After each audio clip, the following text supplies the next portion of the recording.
Hello, welcome to our first episode. Today's hosts will be Naira Costa, Pilar Fernandez, Helen Matus, and Fernanda Montoya. And we are going to talk about investigative journalism.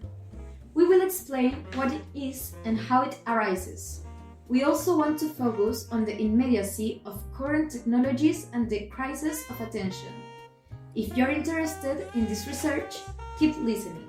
According to investigative reporters and editors, investigative journalism is the journalistic work that is developed on its own initiative of matters of importance to readers, viewers, or listeners.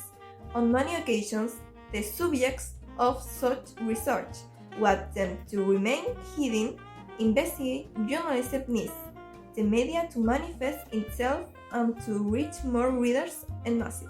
The media are channels that facilitate communication between a sender and a receiver throughout written, auditory, visual, or audiovisual formats. Its goal is to inform, educate, entertain, and keep society connected. They play an essential role in modern society, transforming the way we interact and understand the environment.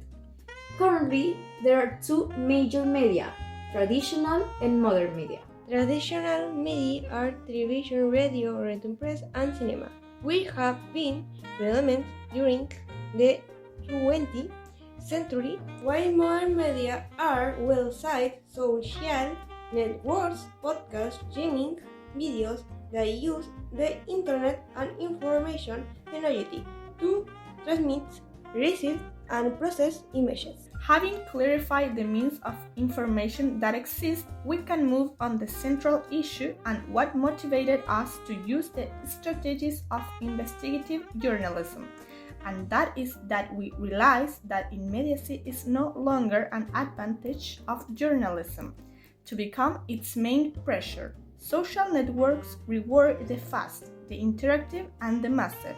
A piece of information without context can circulate more than a complete report, and a headline designed to generate reaction often goes further than a complex explanation. The brain gets used to changing stimuli every few seconds, and that reduces the ability to sustain the long reading. In this environment, journalism competes not only with other media, but with videos, memes, and personal posts designed to grab attention. The result is a cycle that doesn't break. The news publishes quick information so as not to be left behind. Sometimes it plays against the news, sometimes the priorities publishing quickly rather than verifying veracity. It becomes a fight between networks and newscasts, between immediacy and quality of information. Platforms show what generates the most engagement, and the audience consumes quickly by scrolling. Accuracy and real-life news take a back seat to the speed of producing to consume. That is why many news are rent incomplete or rumors. Consequently, the current challenge of journalism is not only to inform, but to ensure that information is read and understood in an environment that pushing pause. This affects the media a lot and ends up harming all people because of misinformation. Twitter, Facebook, TikTok, and Instagram work under a logic of speed, publish, react, and go viral in seconds. That means that anyone can disseminate instantly, without editorial filters or time to verify. A video record on the spot, a tweet with many characters, or a story that lasts 24 hours arrives faster than any traditional record. The problem is that the brain also adapts to that rhythm. We had used to short stimuli and lose tolerance for the pause required the analysis and context. This affects journalism as it prioritizes the fast over the deep. which causes the media to be forced to have to compete for the public attention, thus compromising the quality of the information by wanting to be the first to publish and be read. The emergence of social networks has even changed the essence of journalistic identity, changing how journalists perceive themselves. Hermida mentions in the book Communication and Development, Communicative Practice, and Local Empowerment. This often leads to incomplete, superficial, or even erroneous news. On the contrary, an integral news item is characterized by being complete, contextualized, and interpretive, offering analysis and insights that go beyond simply extreme data. This type of journalism requires time, dedication, and reward work to investigate and verify information. The problem journalists face lies in how they are utilized and how this is managed professionally. The main demands journalists face when reporting the news are to free themselves from the pressure of immediacy and the pursuit of clicks, and to work ethically. This topic doesn't end here. We invite you to listen to episode 2, where we'll explore the neurological reasons that drive us to scroll and talk with a psychologist. Don't miss it. See you in the next episode. Hello, dear listeners. This is our second episode. Continuing with the topic from the previous episode, we asked ourselves, what influenced people to get their news from modern media rather than traditional media? After doing some research, we realized that social media addiction has an impact in ways we never imagined. In the digital age, social media has become an integral part of our daily life.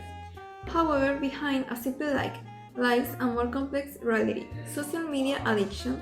This addiction is fueled by the release of dopamine, a chemical associated with pleasure which occurs every time we receive a notification, a message, or a like. For decades, popular science referred to dopamine as the pleasure chemical. Many repeat this definition until it becomes common knowledge. But research tells a different story. Kent Barrage and Terry Robinson at the University of Michigan spent years dissecting the neuroscience of reward. They made a key discovery. Dopamine mediates wanting, not enjoying. These are neurologically distinct systems. Enjoying involves the actual hedonic experience of pleasure, while wanting is the motivational drive to pursue something, and it's powered by dopamine. This distinction explains a lot. That's why you open Instagram and scroll for minutes on end. The wanting system is activated independently of the enjoying system. Dopamine says, look for more. It doesn't care if you found what you were looking for. This is what motivates people to repeat behaviors. Social media manipulates the brain's reward system by using dopamine. We asked a professional health psychologist a few questions about this. Sandra Herrera explained that social media often offers immediate rewards, such as like, comments, or new posts, which can cause some people to receive rapid and constant reinforcement. She noted that this habit can make it difficult to concentrate on activities that require sustained efforts and yield results over the long term, such as studying or working, and can lead to more fragmented attention and the required pursuit of the media gratification. She also noted that to avoid excessive dependence on these rewards, it is important to promote mindful use of social media. Recommended strategies include setting specific times to use social media, reducing unnecessary notifications, and dedicating time to activities that foster lasting well-being, such as physical exercise, reading, hobbies, and in-person social interactions. From a psychological perspective, the goal is to foster self-control and balance so that social media can be a useful tool without interfering with responsibilities, We have observed rest, that or the personal way we relationships. consume news online is cheap by apps, which are designed to be highly addictive to keep us using them. But how does journalism fit into this shift toward digital media? In the book How to Write Clearly by Jordi Pérez Colom, the author discusses this shift in the world of journalism, which is changing even the way we read and share news.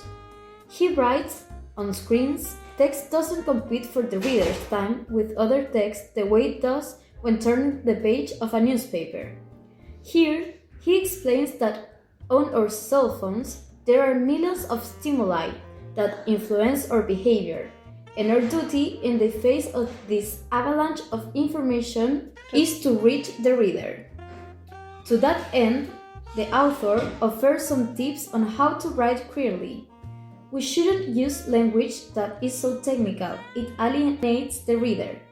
We must also find our own style of communication. He further emphasizes that we too are readers and can ask ourselves, what would we like to read? And how would we like to read it? What makes us click and sounds interesting? We must adapt to the internet and make the news clear so that it is read and interpreted correctly.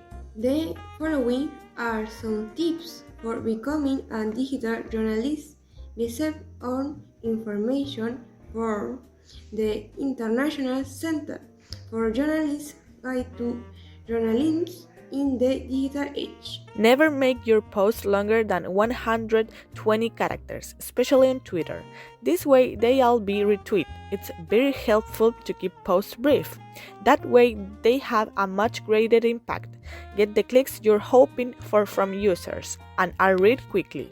Use hashtags. Hashtags are very important on Twitter because they feature information by key topics. Take advantage of this feature to make your tweets stand out. Use images. Put the read right in the middle of attention. Describe what's happening and use photos and videos to report on what you are experiencing. Converse. Don't abandon social media without information. Your followers use this space to converse with your readers and develop your ability to listen to them. In conclusion, we learned a great many things in these episodes, from the problem of fast read and news and how it affects traditional journalism, to a very important factor such as how addictive the internet has become and its neurological impact, all the way to the intersection of these 2 points. We saw how we must keep up with the times and evolve with technology without losing our minds and without forgetting the basic ethical principles of journalistic practice. To wrap up this podcast and keeping in mind that we are more than just our professions, we'll share some tips to help reduce cell phone addiction. For example, turn on grayscale so the color don't catch your attention, and turn off notification. This will make your phone less distracting and help you forget all the stimuli it offers. Thank you very much for listening. We'll see you soon.